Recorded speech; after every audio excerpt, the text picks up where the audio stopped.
Cada vez que o seu serviço de streaming recomenda um filme, ou o piloto automático ajusta a rota de um avião, e você está a ver um eco. O resultado final da linguagem que nos ensinaram a odiar.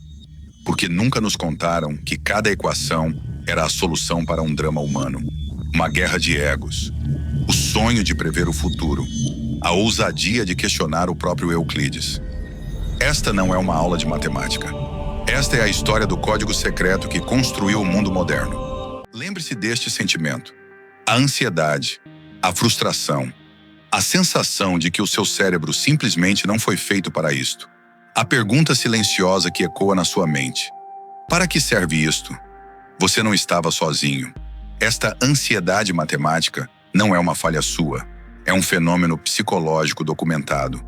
Um sentimento de pavor tão real que neurocientistas observaram que a simples antecipação de um problema matemático pode ativar as mesmas regiões do cérebro que registram a dor física. Milhões de nós passamos por esta mesma cena do crime intelectual. Fomos ensinados que a matemática era uma série de regras, um labirinto de procedimentos, uma linguagem fria e sem alma, focada na memorização mecânica em vez da compreensão conceptual. Mas, e se eu lhe dissesse que fomos enganados? Não por uma mentira deliberada, mas pela maior omissão da história da educação. E se eu lhe dissesse que por trás da aridez daquelas fórmulas se esconde uma saga de rivalidade, genialidade e drama humano tão intensa quanto qualquer série que você já maratonou?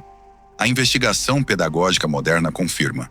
Integrar a história na matemática dá-lhe um rosto humano, aumenta a motivação e revela que as grandes ideias foram, muitas vezes, o resultado de séculos de controvérsia acesa. Prepare-se, porque você está prestes a descobrir como a matemática que o fizeram odiar é, na verdade, o código secreto que construiu o mundo moderno. E a história é muito mais espetacular do que alguma vez lhe contaram.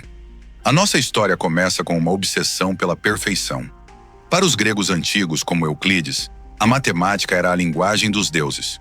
Um reino de formas puras, de verdades eternas, alcançado não pela observação do mundo imperfeito, mas pela pura dedução lógica. A sua obra-prima, Os Elementos, tornou-se o manual de instruções do pensamento ocidental, o livro mais influente da história, superado apenas pela Bíblia. Com mais de 1000 edições impressas desde 1482, foi a obra que ensinou o Ocidente a pensar, a construir argumentos irrefutáveis a partir de axiomas. O seu método axiomático influenciou todos, desde Copérnico e Galileu a Newton, e até Abraham Lincoln, que estudou os elementos já adulto para aprimorar a sua capacidade de argumentação lógica. Era bela, era poderosa, mas era estática. A matemática grega era uma fotografia sublime da eternidade. Mas o universo não posa para retratos. Ele dança. E os gregos tinham uma dificuldade imensa em lidar com os conceitos de infinito, e principalmente de mudança. O infinito, ou apeiron, era visto como caótico, indefinido, uma fonte de paradoxos a ser evitada. Esta aversão foi cimentada por uma crise filosófica profunda, a descoberta dos números irracionais. Quando os pitagóricos, que acreditavam que o universo era governado por números inteiros e as suas frações, descobriram que a diagonal de um simples quadrado de lado 1 era a raiz de 2, um número cuja expansão decimal é infinita e nunca se repete. Isso abalou a sua visão de mundo. A solução deles?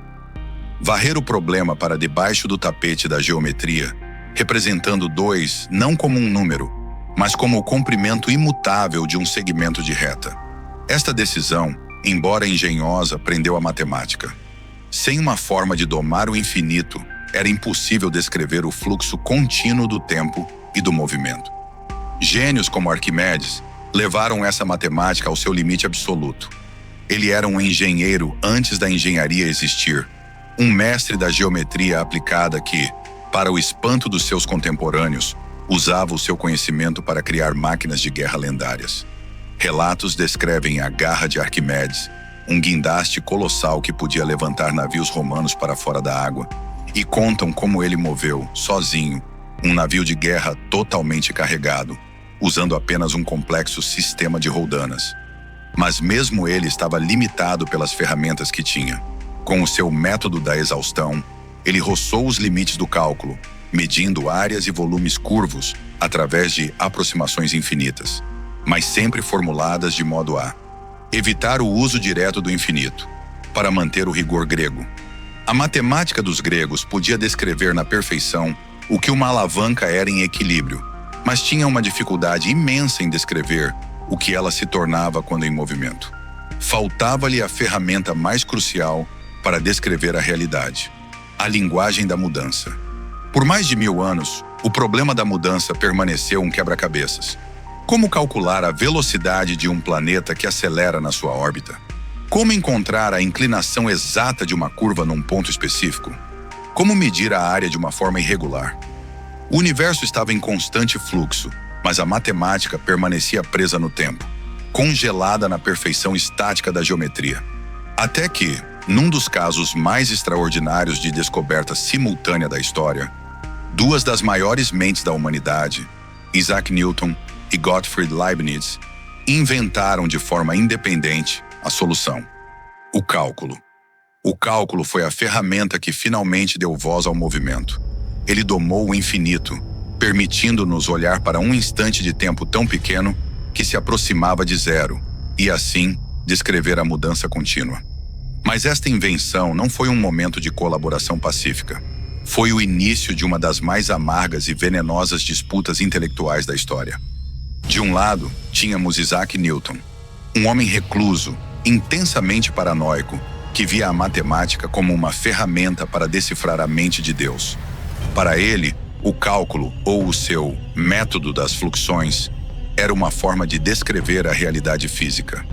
As variáveis fluíam com o tempo, como um rio, e ele estava apenas a medir a sua corrente.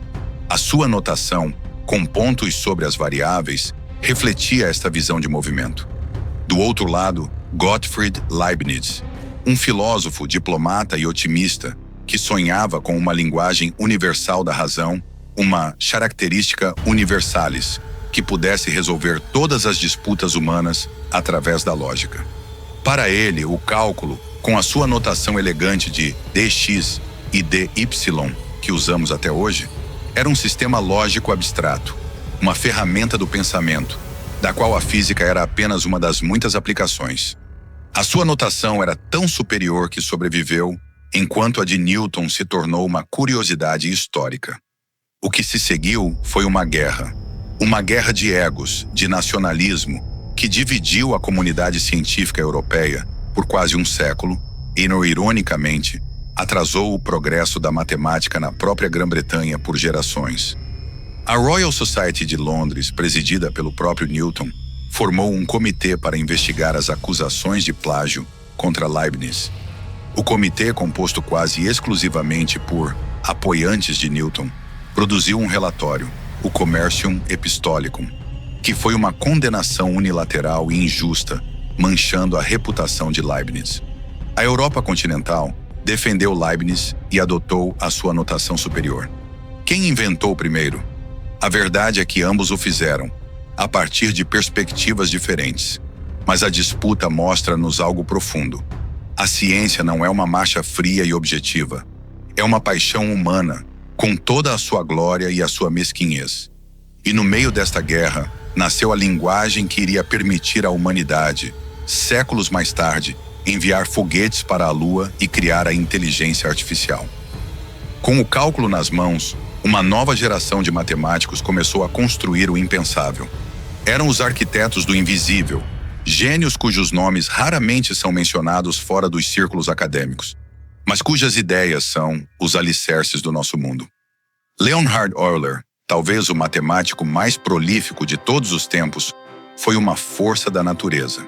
Com mais de 900 livros e artigos, ele pegou no cálculo e transformou-o num sistema coeso, introduzindo a notação que usamos até hoje. F de x para uma função e para a base dos logaritmos, e para a unidade imaginária. A sua famosa identidade e π mais 1 é igual a zero é considerada a mais bela equação da matemática. Uma joia inútil que liga as 5 constantes mais importantes da matemática. Mas esta joia é um caso especial da sua fórmula mais geral, conhecida como a famosa fórmula de Euler, que é a espinha dorsal do processamento de sinais, da engenharia elétrica e da física quântica. As suas equações também governam desde o fluxo de ar sobre a asa de um avião até os circuitos elétricos do seu telemóvel. E ele fez tudo isto enquanto enfrentava uma tragédia pessoal, a perda da visão, primeiro num olho e depois no outro. Mesmo completamente cego, a sua produtividade não diminuiu. Ele continuou a ditar as suas descobertas aos seus filhos, um testemunho do poder da mente humana. Carl Friedrich Gauss, o príncipe dos matemáticos, era um prodígio de uma classe social humilde, cuja genialidade foi reconhecida desde a infância, quando, aos 7 anos, espantou o seu professor ao somar instantaneamente os números de 1 a 100. Ele ousou questionar o próprio Euclides. Desenvolveu a matemática das geometrias curvas, uma ideia tão bizarra e inútil na sua época que ele mal a publicou, temendo o que chamava de o clamor dos beócios. O ridículo da comunidade filosófica e matemática, dominada pelos seguidores de Kant, que considerava a geometria de Euclides uma verdade absoluta e inquestionável. Ele chegou a testar a sua ideia medindo os ângulos de um triângulo formado por 3 picos de montanhas para ver se somavam exatamente 180 graus. Um século depois, essa mesma geometria tornou-se a linguagem exata de que Albert Einstein precisava para descrever como a gravidade curva o tecido do espaço-tempo na sua teoria da relatividade geral.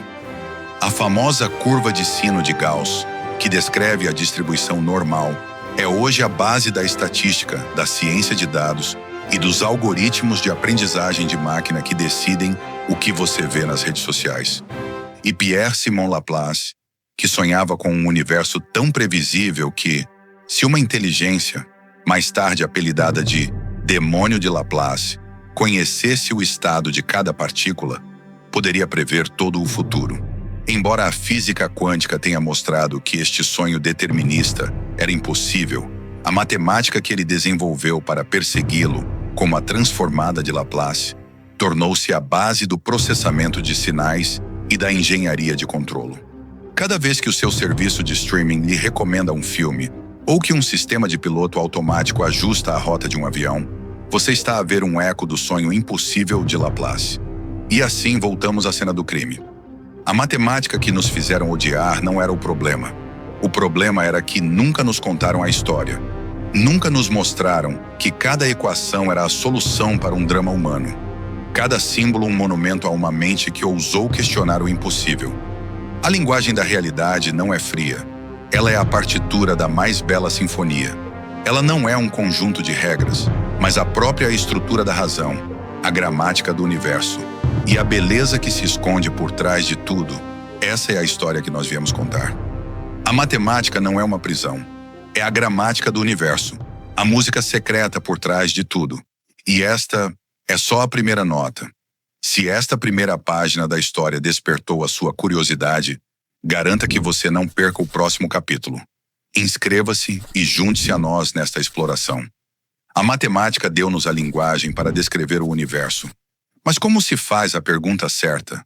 Como se confia no que os nossos próprios olhos veem, quando milênios de sabedoria dizem o contrário?